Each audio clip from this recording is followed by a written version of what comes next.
Salut à tous les amis, avant de visionner la vidéo, je vous invite à vous abonner à la chaîne et de liker, ça fait toujours plaisir d'avoir du soutien.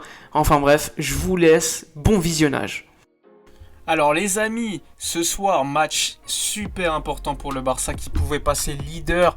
Donc match au Camp Nou contre Grenade, match qui avait lieu à 19h. Alors on va parler assez rapidement des 11 mis en place par les deux coachs. Côté Barça, quelques surprises avec Ter Stegen au but, Mingueza, Piqué et Umtiti titulaire préféré à Clément Lenglet. Jordi Alba piston gauche, Sergi Roberto piston droit. Donc encore une fois une nouvelle surprise puisque préféré à Serginho Dest, le milieu de terrain Frenkie de Jong, Busquets, accompagné de Ilaix Moriba qui remplaçait donc Pedri, donc troisième surprise, et devant Lionel Messi, Griezmann. Dans ma vidéo d'avant-match, je vous le disais, la présence d'Ilaix Moriba me paraissait adéquate puisque Pedri avait enchaîné énormément de matchs. Après, j'aurais préféré voir Clément Lenglet ou encore Serginho Dest, mais globalement un 11 plutôt cohérent. Pas mal d'incertitudes avec le genou d'Umtiti avant le match, sachant que la défense était quand même plutôt agréable à voir. Hein. Piqué, Mingueza, Umtiti sur le papier c'est plutôt correct, même si Umtiti, eh bien c'est plus le Umtiti qu'on connaît, ça on le sait. Et le problème pour moi c'était Sergi Roberto qui enchaîne les matchs catastrophiques et qui aujourd'hui était titulaire pour ce match capital pour le Barça pour devenir leader après ne pas l'avoir été toute la saison. Et avoir fait une remontada quasiment miracle, hein, parce qu'il y avait énormément de retard. Concernant le 11 mis en place par Grenade, il y avait quand même finalement des absents, notamment Kennedy. Alors vous le voyez, même le gardien a été absent de dernière minute. Sinon, on connaît Foulquier, on connaît également Luis Suarez, l'attaquant colombien. Sinon, Soldado, Machis qui est un excellent joueur de football. Pour moi, c'était le principal danger dans cette équipe de Grenade. Mais globalement, ça reste quand même une équipe qui peut jouer au foot. Sur le banc, on voit Molina qui était à Getafe.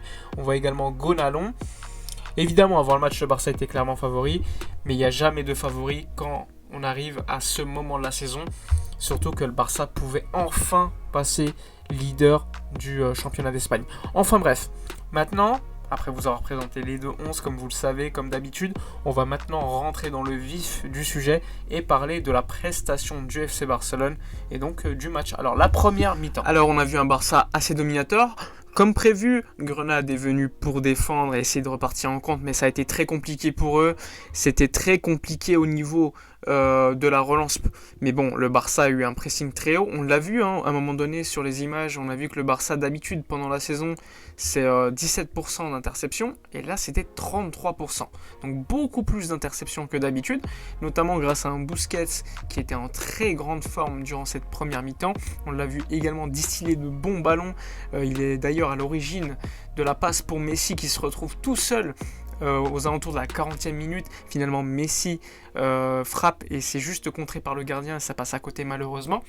Mais globalement un Barça qui n'a pas créé beaucoup d'occasions. On a vu une défense très basse de Grenade comme attendu. Et donc Antoine Griezmann et Messi ont quand même réussi à pas mal combiner. C'était les joueurs les plus intéressants selon moi au niveau offensivement. Après comme d'habitude sur les côtés, on l'a vu, il y a une autre image qui est passée. Il y a eu 7 attaques sur le côté droit, 3 dans l'axe et 0 sur le côté gauche.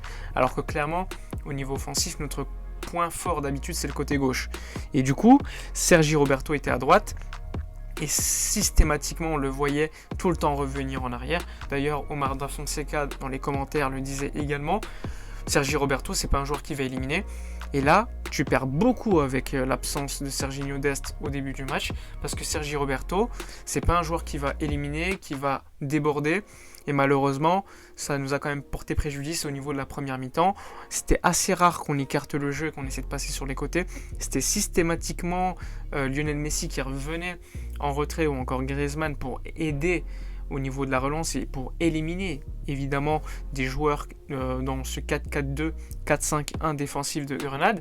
Mais bon, ça a fonctionné au moment où il le fallait avec ce but de Lionel Messi. Après une belle passe, après un bon travail d'Antoine Griezmann. Griezmann qui a fait une belle première mi-temps, il faut le dire. Et Messi qui trouve le petit filet opposé pour marquer ce premier but. Il y a eu d'autres occasions, il y a eu une tête de Samuel Umtiti, il y en a une autre de Messi comme je vous l'ai dit tout à l'heure où il la rate. Mais globalement, ça a été plutôt correct pour Messi, un très bon Messi en première mi-temps, même si par moment il peut être un peu plus rapide et décrocher une frappe, mais c'est contré assez souvent. Mais sinon, il a été bon. Après, les autres joueurs, on a vu un Frenkie de Jong qui se projetait énormément, on a vu un Ilaich Moriba qui se projetait, mais on voit quand même que c'est pas le même joueur que Pedri au niveau du profil. Pedri est quand même plus intéressant selon moi au niveau de la construction du jeu. On passe un peu plus sur le côté gauche quand il est présent. Là, ça a été un peu différent. Après, au niveau défensif, ça a été solide. Piqué solide en première mi-temps, Mingueza également.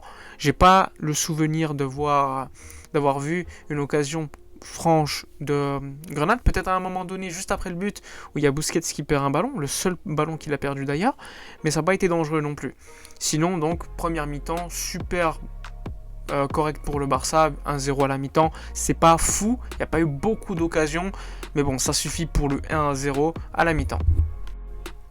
Bon, avec la seconde mi-temps, on se disait, bon, la première mi-temps avait été correcte, mais on avait loupé beaucoup d'occasions. Mais bon, il fallait quand même finir les matchs parce qu'on voyait quand même que lors des dernières semaines, on n'arrivait clairement pas à terminer les matchs. On se prenait des buts, on avait beaucoup de mal à finir et à gagner. Et ce soir, on s'est fait littéralement punir. Grenade n'a rien fait du match, Grenade a eu peu d'occasions. Et encore une fois, j'ai pas envie de le viser, mais il faut le dire, Sergi Roberto est fautif pour moi sur les deux buts. Mingueza est également fautif sur le premier but. Sur le second but, il y a également l'erreur de Sergi Roberto qui ne va pas serré, et il y a le centre où il y a tout seul l'attaquant de Grenade, et on se fait punir, on se prend 2 buts alors qu'on était au Camp Nou, on menait 1-0 et on prenait le lead de la Liga de manière provisoire. Mais bon, qu'est-ce que vous voulez que je vous dise? Grenade a réussi à profiter des chances, le Barça n'a pas réussi à être efficace, on se fait punir, c'est bien fait pour nous, il n'y a rien à dire. Il y a des joueurs qui n'ont pas le niveau, comme Sergi Roberto, les rentrées à la fin, elles ont trop tardé, Koeman a été expulsé d'ailleurs. On a tellement croqué, mais cette saison, au Camp Nou, on l'a déjà vu, on n'est pas bon. Et voilà, je vous parlais à l'avant-match de Machis ou encore de l'autre attaquant, j'ai oublié son nom, qui a marqué. Eh bien, comme par hasard, il marque. Il n'y a rien à dire, on ne prend pas le lead, c'est dommage. La Liga n'est pas encore terminée, mais franchement, on loupe une grosse occasion. On perd 3 points, on aurait pu être un peu plus tranquille pour le match à Mestalla et surtout contre l'Atlético dans quelques jours, dans une semaine et demie. Mais bon, la Liga n'est pas terminée, faut pas être défaitiste, rien n'est terminé, même si quand même on prend un gros coup derrière la tête après 6 points perdus contre l'équipe de Grenade qui, je le rappelle, n'a rien fait du match. Enfin bref, dites-moi dans les commentaires votre avis sur le match, même si je sais clairement que vous allez dire comme moi que vous êtes dégoûté. N'oubliez pas de liker, commenter, partager. Moi je vous dis à la prochaine et d'ici là, comme d'habitude, portez-vous bien.